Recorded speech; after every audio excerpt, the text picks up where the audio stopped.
It's beginning to look a lot like Christmas. Hello everybody and welcome back to my channel. Welcome to the 4th day of the 12 days of bookmas. If you haven't seen the rest of the videos in this series, then I very much recommend you go and check them out. I will leave them linked below in a playlist. For today's video, we are going to be discussing all the books that I read in November. Without further ado, here are the 7 books that I read in November. Going in the order of how I read these books, we're going to start with the very first one, and that book is Legend Born by Tracy Dion. I have a reading vlog in which I read this. It was one of my favourite reading vlogs that I've ever done, just purely because it was me falling in love with this book. I love this book so much. I gave it 5 stars. It's definitely one of my favourites of the year, and it just... I struggle to put into words just how much I love it. I feel like I was very connected to the characters reading this. I was really rooting for them. So I'm very happy that I enjoyed this, also because I haven't really heard any bad things about it. I hadn't really heard any bad things about it going into it. So I was hoping that I would also be someone that loved it. And I did, and this is going to be a series and I can't wait for the second book. I think it's just going to be phenomenal. I absolutely adored Sel. I think Selwyn's got to be my favourite character in this. There's just something about him, and I feel like I'm being a bit of a stereotype, but like really liking the character that is kind of like misunderstood and moody and broody and all that stuff. But I just really like those kind of characters where you have this idea of them beforehand and then you kind of learn more about them and realize that they are actually very sweet characters who have just been through some stuff. I really liked the chemistry between the three, who I would consider the 3 main characters, Bree being like the main character, and then Nick and Sel.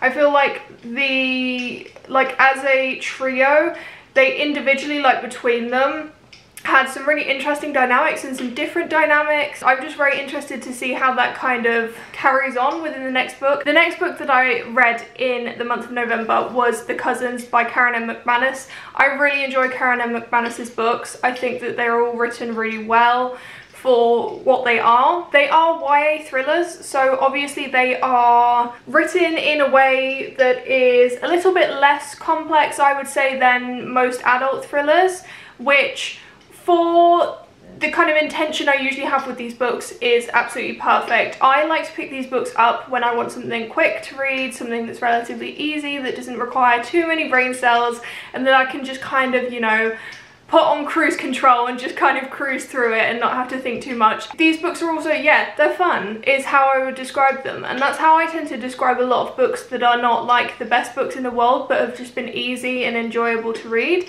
Moving on, the next book that I read was The Monsters of Brookhaven by Patrick.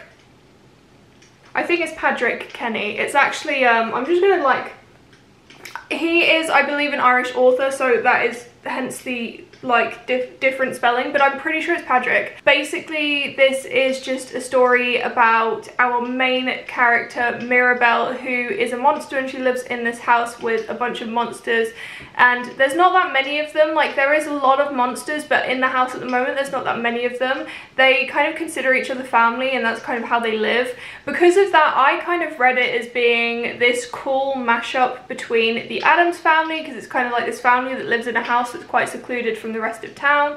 Mix that with a bit of Hotel Transylvania because it's monsters, and basically these 2 human beings accidentally get into the house, which they shouldn't have been able to, but for some reason something's gone wrong, so they've gotten into the house and start seeing all these weird things, and they're obviously very, very confused. Things just keep happening. There's a lot of stuff that happens in this plot. There's a lot of plot points, and I found it to be a very fast, easy book to read. It is middle grade, so that kind of adds to the easiness, but I just really enjoyed it, and I thought it was really sweet, and it brought up a lot of very important morals and sentiments that I think were really important, one of them being about grief. It's actually set post World War II, so it's got that kind of element to it as well, and I think it's a very good book to give young readers. in order to kind of shape them into like better human beings, more understanding human beings, which is one of the things that I really love about middle grade. You can definitely do that with middle grade books. I gave this 3.5 stars. So the next book that I read was one that I was a bit like unsure of, and I'm still trying to figure out exactly how I feel, and it's been like a week since I read it, but that is Leave the World Behind by Rumaan Alam. This book is very difficult for me to put my finger on in terms of describing it. Like, I can definitely say what the synopsis is. It's basically about this family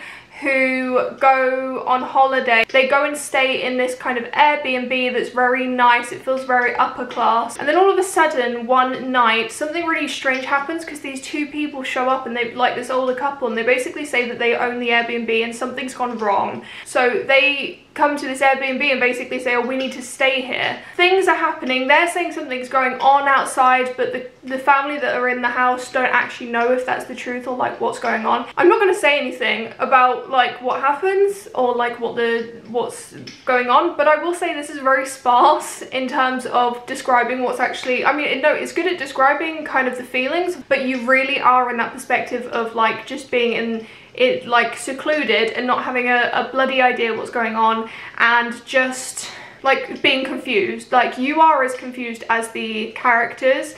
So I guess in that sense it was really well written, and I think it was a really well written book. I think it's just a bit of a, you know, it is really what's your taste, like what do you like in books. I gave this 3.5 stars, and the reason I gave it 3.5 stars is I gave it 3 stars for like the enjoyment and 0.5 stars for the writing style. And it's not because I particularly enjoyed the writing style, I just thought it was different. I hadn't really read anything similar to this. I would definitely recommend giving it a shot, because I think it is definitely like, it's a bit hit or miss, like it depends what kind of writing you like. The next book that I read was a big one, and it took up a good chunk of my time, but I absolutely loved reading it. It was a reread of one of my favourites. You may or may not have seen the video that I made for it. If you know me, you might know what one of my favourite books of all time is, and it's It.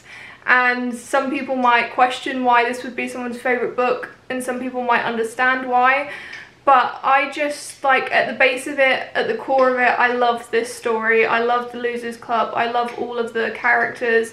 And I think they're so special and sweet and just so much fun to read about. I could sit here forever and talk about this book, but I'm not going to. So I'm going to say, if you have the possibility to go and watch that video, please do it, because it really describes why I love this so much. I also tried to point out where the major spoilers are, so you could watch the video without getting spoiled. It's always a bittersweet moment, kind of like finishing it, because it's such a long book that getting to the end of it is very gratifying. I'm like, yes, I've done it again, I've read it. And then I'm like, but now it's going to be a while until I pluck up the courage to read it again. There's some really sad things that happen, but like really sweet things. And I think the fact that I know that I can get through this book multiple times really gives me a comfort when I read the sad things, because it means that, like, yes, sad things happen, but I can, in my mind, I can still go back and remember the characters before the sad things happened. It's one of those books that I love so much. I wouldn't recommend it to everyone, because I don't think everyone has the possibility or like the capability or like the want to read it. But like, if you have an inkling of wanting to read this, please read it. You might hate it. If you do hate it, don't say anything to me, because it will break my heart. In case you couldn't guess, I gave this 5 stars. This next book was my most anticipated book of 2021, or at least my most anticipated release of 2021, and I absolutely loved it. I had a blast reading it.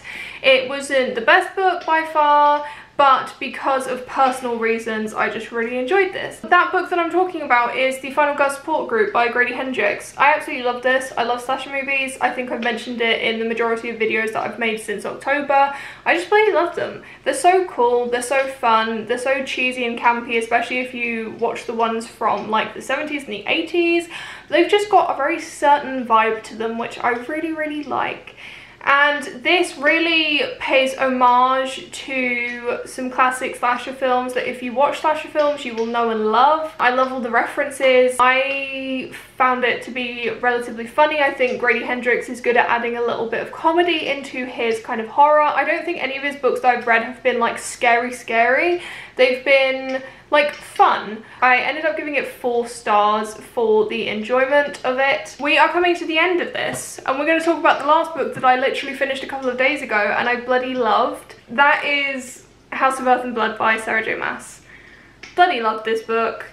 Is Sarah J Maas a Shakespeare, a Emily Dickinson, a, like, who else is a Bronte sister? No, she's not. If you're putting your like literature, your like English literature glasses on, is she the best writer? No, she isn't. But does she write some good stories? Oh yes, she does. She, like, I've read ACOTAR. I've read the first 3 books in ACOTAR. I've now read this, and this is my favourite, by the way. I absolutely loved it, and I just had a blast of a time. I loved the main characters. There were so many characters in this that I bloody loved. There was so much going on. It felt very action-packed, but it didn't feel like it was too much. It felt just perfect for me. It was a very Goldilocks moment, and I gave it 5 stars. And there's going to be a live show discussion. So when this video goes up, the live show discussion would have already been, but you can go back and watch it. It is on my channel, and I'm sure that we're all going to be like raving about it, because so far 3 out of 4 of us have bloody loved it. So guys, they were all the books that I read in November. I hope you enjoyed this video. Let me know what your favourite book of November was. As you can see, I had a very fun time reading, and I think that like I've really gotten the hang of like picking up books that I enjoy, which I'm very happy about, and it's a very nice way to kind of be slowly winding down the year, is just reading some really good books. I'm hoping it's going to continue for the rest of the year, and hopefully it's going to continue into the new year. But that was my wrap up. I hope you enjoyed it, and I will see you in my next video.